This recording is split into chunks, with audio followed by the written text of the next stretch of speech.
ഒരു മെഴുകുതിരി പോലെ സ്വയം ഉരുകിക്കൊണ്ട് നമ്മുടെയൊക്കെ ജീവിതങ്ങളിലേക്ക് പ്രകാശം പരത്താനായി മാത്രം ജീവിക്കുന്ന ഋഷി പാരമ്പര്യം പിന്തുടരുന്ന മഹാതപസ്വിയും പരമഗുരുവും പ്രത്യക്ഷ ദൈവവുമായ അന്ത്യശരണം ദക്ഷിണേശ്വര ഭഗവാൻ ഗുരുബാബ പകർന്നേകിയ അറിവുകളാണ് ഈ വീഡിയോയ്ക്ക് ആധാരം.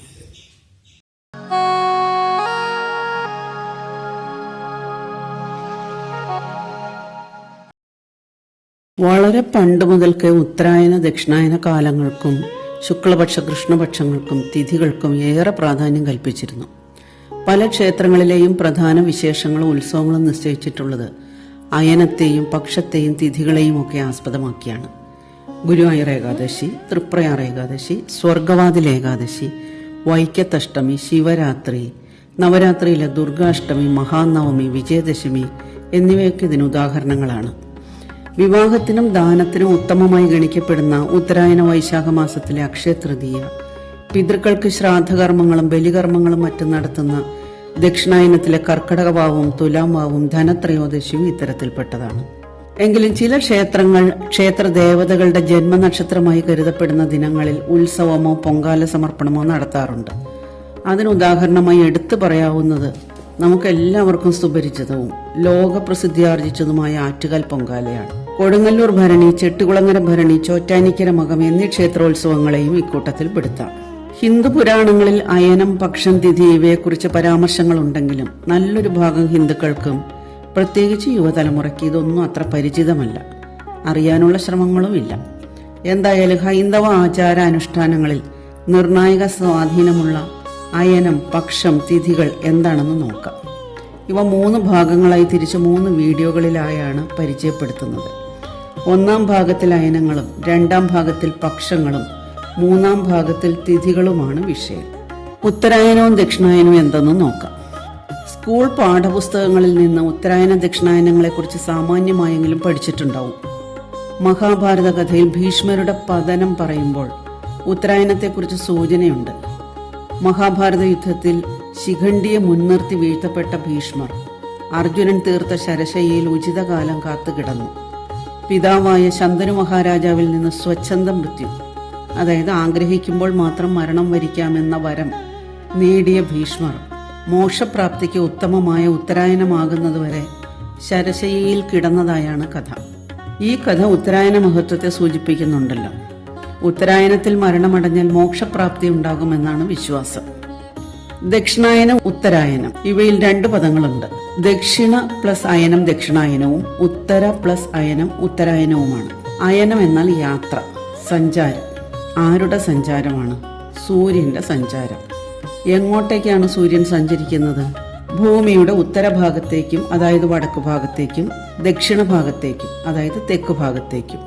ഭൂമി ഒരു ഗോളമാണല്ലോ. ഈ ഗോളത്തെ 2 അർദ്ധഗോളങ്ങളായി തിരിക്കാം. വടക്കേ അർദ്ധഗോളവും തെക്കേ അർദ്ധഗോളവും. സൂര്യൻ 6 മാസം ഭൂമിയുടെ വടക്കേ അർദ്ധഗോളത്തിലേക്കും 6 മാസം ഭൂമിയുടെ തെക്കേ അർദ്ധഗോളത്തിലേക്കും സഞ്ചരിക്കുന്നതായി പറയപ്പെടുന്നു. വാസ്തവത്തിൽ സൂര്യൻ എങ്ങോട്ടും സഞ്ചരിക്കുന്നില്ല. എന്നാൽ സൂര്യൻ തെക്കോട്ട് മാറിയും വടക്കോട്ട് മാറിയും ഉദിച്ച് സഞ്ചരിക്കുന്നതായി നമുക്ക് തോന്നുകയാണ്. ഇതിന് കാരണം ഭൂമിയുടെ 2 പ്രത്യേകതകളാണ്. ഭൂമി സ്വയം കറങ്ങുകയും അതേസമയം സൂര്യന് ചുറ്റും കറങ്ങുകയും ചെയ്യുന്നുണ്ടല്ലോ.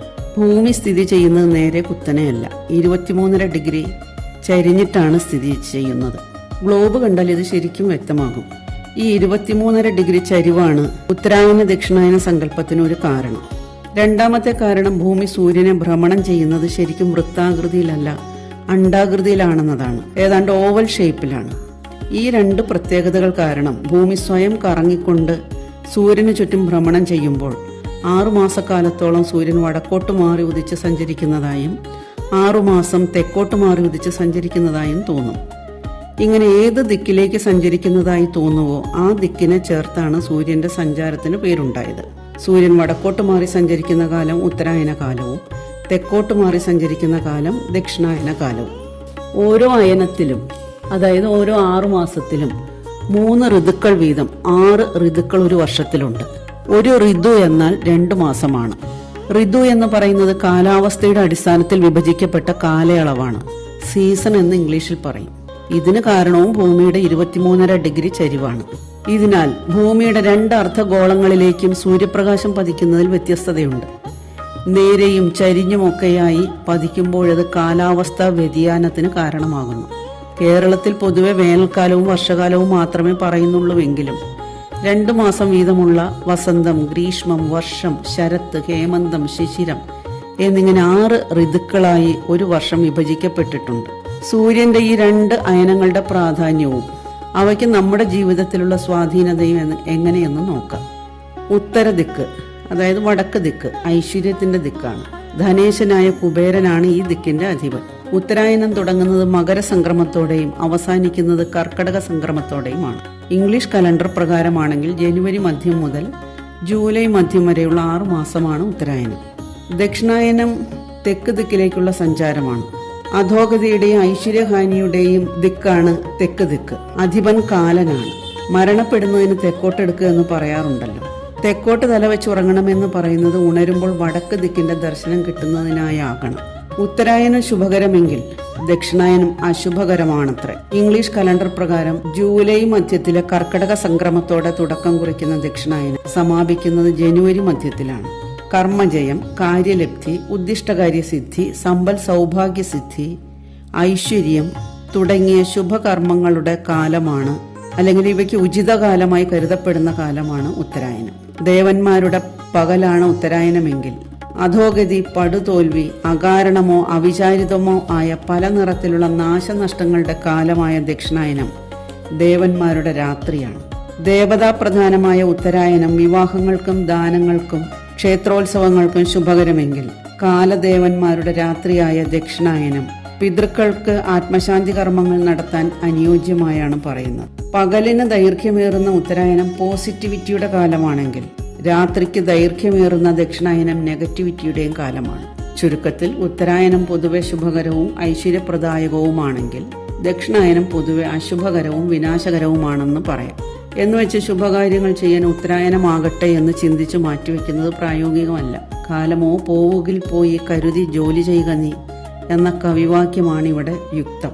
ഇത്തരം കാര്യങ്ങളിൽ അമിത വിശ്വാസവും ശാഠ്യവും പുലർത്താതെ പ്രായോഗിക സമീപനമാണ് വേണ്ടത്. അനുഷ്ഠാനങ്ങളാലും സാധനകളാലും നിഷ്ഠകളിൽ അധിഷ്ഠിതമായ ദിനചര്യകളാലും പല പ്രതിസന്ധികളെയും മറികടക്കാനാവും. അതിനാൽ അവസരത്തിനൊത്ത് പ്രവർത്തിക്കാനാകണം എന്നത് പ്രത്യേകം ഓർമ്മിപ്പിക്കട്ടെ. എല്ലാവർക്കും നന്ദി, നമസ്കാരം.